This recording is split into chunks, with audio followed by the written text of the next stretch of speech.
New disturbing details about a deadly stabbing on a MARTA train this weekend. The suspect is behind bars and charged with murder. Atlanta News First reporter Mary Kate Hamilton is live for us at the Fulton County Jail. Mary Kate, what are police saying about what happened? Well, police say 25-year-old John Elijah Matthews is accused of stabbing a woman 18 to 20 times, and they say the attack was unprovoked. She was a phenomenal mom, and just for him to do that, it's unforgivable. I don't forgive him. I would never forgive him, ever. Why do we got to keep protecting ourselves from men? These men are evil. What are we supposed to do? She was 66. She was frail. She was small, 4'11", barely weighed 100 pounds. He's a coward. That's what it is. You're a coward. You close to my age, so it's just like, there's no way you could just think like that and just do that to an innocent person like that. It just don't sit right. Considering that someone had just been killed a month prior at the same train station, so it definitely should have been some security ramped up at that train station. You stab her 20 times. You slit her throat. What was the reason? No reason. Those are the words of a granddaughter who had to stand in front of cameras and describe what was done to her grandmother, a 66-year-old woman who never even learned how to drive. A woman who trusted public transportation to get her from point A to point B, the same way she had for decades. A woman who, on a Saturday morning in late May, was simply on her way to babysit one of her grandchildren. She never made it.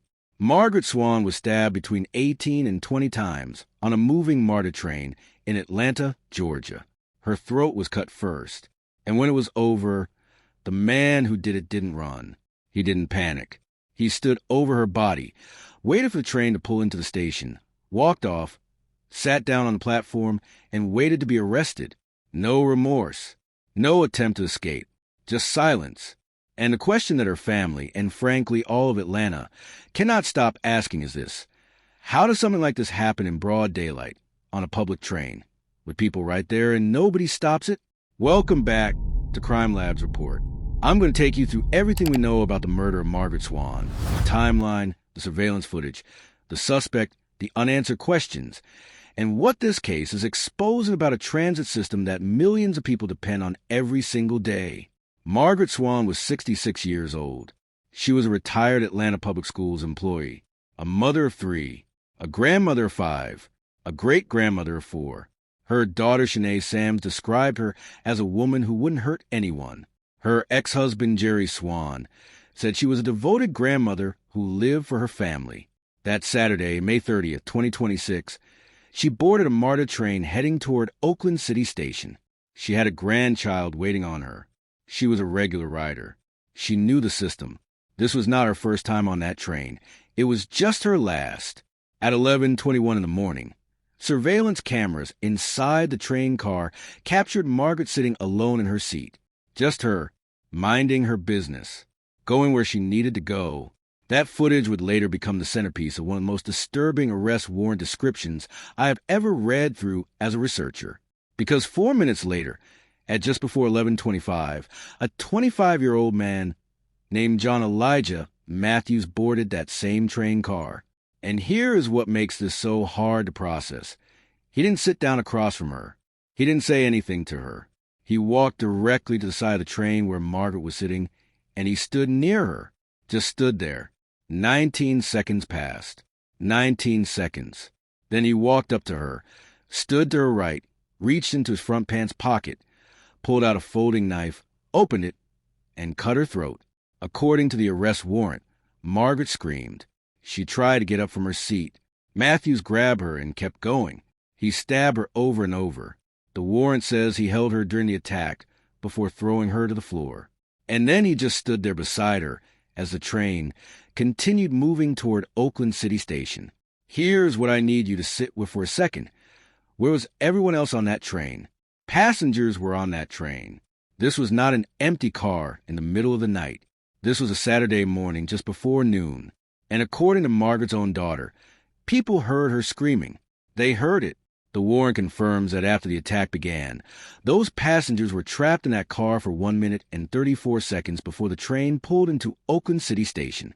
1 minute and 34 seconds of a 66-year-old woman being stabbed to death, and not one person physically intervened. Now, I want to be careful here because I wasn't on that train. I don't know what level of fear those passengers were operating under. But what I do know is what Shanae Sam said publicly through her grief when she looked into those cameras. Nobody helped her, and y'all heard her screaming. That is a mother processing the fact that her mother died surrounded by strangers who did nothing. And that detail alone has been burning through social media and community conversations in Atlanta ever since this story broke.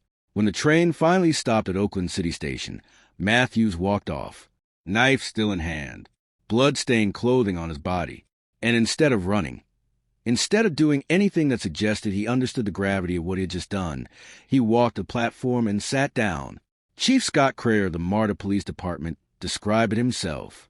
He said Matthews finished the attack, stood near the body, got off the train, went to the platform, and just sat there. Didn't try to run. Didn't try to hide. Officers were already responding. A large crowd on the platform directed police toward a man in an orange shirt.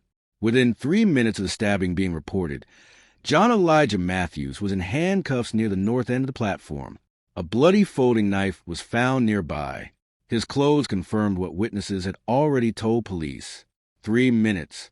Margaret Swan was pronounced deceased by the Fulton County Medical Examiner at 2 p.m. that afternoon. She never made it to her grandbaby. Now, let's talk about who John Elijah Matthews is, because this is where the investigation hits a wall almost immediately. He is 25 years old, and when investigators went to pull his background, they found almost nothing. No registered address, no phone number, no immediate criminal history traceable through Metro Atlanta Court and jail records. The lieutenant governor of Georgia publicly referred to him as a deranged homeless man. Whether that characterization is accurate or not, what the warrants confirm is that this was a man with no verifiable ties to anything, no home, no traceable history, and absolutely no prior connection to Margaret Swan whatsoever. So why her? That is the question that nobody has been able to answer. The MARTA police chief called it completely random. The family confirmed Margaret did not know her attacker. The surveillance footage shows they never exchanged a single word. He walked onto that train, selected a 66-year-old woman sitting alone, and within seconds made a decision that ended her life. And here's what I keep coming back to as someone who has researched a lot of violent crime cases. The randomness is what makes this particular case so deeply unsettling to the public. Because if there is no motive, if there is no argument, no prior beef, no connection, then anyone on that train could have been Margaret Swan. Does that not change how you feel about getting on public transit tomorrow morning? Let's talk about the political firestorm that erupted almost immediately after the story broke, because this case did not stay inside a true crime conversation for long. Within 48 hours, it had moved into the halls of Georgia state government, into federal court, and into a debate that is now bigger than Margaret Swan's murder alone. Georgia Lieutenant Governor Burt Jones came out publicly and said he would consider placing state troopers on board MARTA trains if necessary. His exact words were that a woman lost her life when a, quote, deranged homeless man stabbed her to death on MARTA, and that with Atlanta hosting the FIFA World Cup this summer, this was an embarrassment and a tragedy. Now, whether you agree with his characterization or not, the fact that a sitting lieutenant governor is publicly discussing deploying state troopers onto city transit trains tells you everything about how seriously this case rattled the people in power. And then came the federal charges. John Elijah Matthews is not just facing a Fulton County murder charge. The district attorney's office for the Northern District of Georgia hit him with a federal charge of committing an act of violence causing death on a mass transportation station. And with that federal charge comes something that a state murder charge alone might not carry, the possibility of the death penalty. The U.S. Attorney General will ultimately decide whether to pursue execution. The U.S. Attorney for the district put out a statement that I think is worth noting here. He said, and I'm paraphrasing closely, that Atlantans and the many people who will soon visit for the World Cup deserve to travel free from fear of violent attack, and that anyone who uses a dangerous weapon to seriously injure or kill on public transportation may face swift and unrelenting federal prosecution. Swift and unrelenting federal prosecution. That is not standard language. That is a message being sent publicly and deliberately. And it raises a question that the legal community in Atlanta is already asking. Is the federal government using this case as a statement case? Is Margaret Swan's murder being used as an example at a moment when the eyes of the world are about to land on Atlanta for one of the biggest sporting events on the planet? Because the timing here cannot be ignored. The World Cup is coming to Atlanta. Tens of thousands of international visitors are expected to flood the city and use this very transit system. And right now, a 66-year-old grandmother is dead, and the city's public transportation network is under a level of scrutiny it has not faced in years. MARTA's own response to all of this has been measured to the point that the family has noticed. The agency released statements expressing condolences. They pointed to their 280 sworn officers and their network of over 12,000 cameras across the system. But here's the detail that Margaret's family will not let go of. Those cameras captured everything. Every second of that attack was recorded, and Margaret Swan still died. The cameras watched it happen. MARTA Police Chief Crayer acknowledged the logistical reality plainly. He said if there had been an officer on that specific train, maybe it would not have happened, but he said it is not feasible to place officers on every train with current staffing. And then he said something that stopped a lot of people cold. He said if a violent individual wants to commit a violent act, he does not think any amount of security is going to stop them. Let me bring you back to the family for a moment, because while politicians craft statements and federal prosecutors file charges and transit chiefs give press conferences, there are real people sitting in a house somewhere in Atlanta trying to figure out how to exist in a world where Margaret Swan is gone. Shanae Sams, her daughter, said something that I have not been able to stop thinking about since I first read it. She said her mother never learned to drive. MARTA was not a choice for Margaret. It was her lifeline. It was how she got to church, how she got to the grocery store, how she got to her grandchildren. She had ridden that system for decades without incident because that was simply her life. And now her daughter is standing in front of news cameras, saying nobody protected her mother, nobody helped her mother, and the agency that was supposed to keep her safe is hiding behind a statement. Her other daughter, Tiara Sams, said she will never forgive John Elijah Matthews. Not ever. And Margaret's granddaughter, Lakewood Wooten, looked directly into the cameras and called him a weak, pathetic coward. She said he took away their rock. She said he took away a gem. And then she asked a question that has no answer. What was the reason? What was the reason for any of this? There is no reason. That is what makes this case different from so many others I've covered on this channel. In most homicide cases, even the most brutal ones, there is eventually a thread you can pull, a motive, a history, something that explains, even if it never justifies, how two people ended up in the same place at the same moment with that kind of outcome. In this case, there is nothing, no argument, no history, no connection. A 25-year-old man with no address, no phone, no traceable background walked onto a train and murdered a grandmother who was on her way to watch her grandchild. And then he sat down and waited. Now here are the questions that this investigation still has not answered, and I need you to pay attention to these because some of them are going to matter enormously when this case goes to trial. Where had John Elijah Matthews been in the days and weeks before May 30th?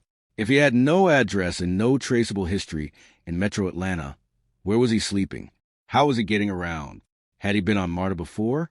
Had there been any prior incidents involving him on the system that were reported or ignored? Why did he select Margaret Swan specifically? Was it truly random? Or was there something in that moment, her position in the car, the fact that she was alone, something we are not seeing in the surveillance footage, that made him choose her over anyone else on that train? What is his mental health history? Because a man who carries out an attack of this level of brutality with this level of calm, who stands over a dying woman, waits for a train stop, walks onto a platform and sits down, that is not the behavior of someone operating in a standard state of mind. And if his defense team moves toward a mental competency argument, this case could take a turn that the family is absolutely not prepared for. And the question that the city of Atlanta itself needs to answer, what does MARTA actually do now? Not in statements, not in press conferences. What structurally changes on those trains before the World Cup brings the world to Atlanta's doorstep. Because right now, the gates at Oakland City were open. People were riding free. A man with blood on his clothes and a knife in his hand sat down on that platform for 3 minutes before anyone officially reached Margaret Swan. 3 minutes in a city with 12,000 cameras. Margaret Swan deserved better than a statement. She deserved to make it to her grandbaby that Saturday. She deserved to ride home the same way she had ridden home 1,000 times before, quietly, safely, without anyone giving her a second look. Instead, she became a case number, a headline, a cautionary tale about a system that failed her in real time while the cameras rolled. Her family is not letting this go. The federal government is not letting this go. And on this channel, we are not letting this go either. If you are new here, this is what we do at CrimeLabs Report. We go deep, we ask the questions that are not being asked, and we stay on these cases long after the news cycle moves on. If this story moved you, hit that subscribe button because we will be following every development in this case as it moves through the courts. Drop your thoughts in the comments. I want to know what you think about the security failures, the federal charges, and what justice actually looks like for Margaret Swan.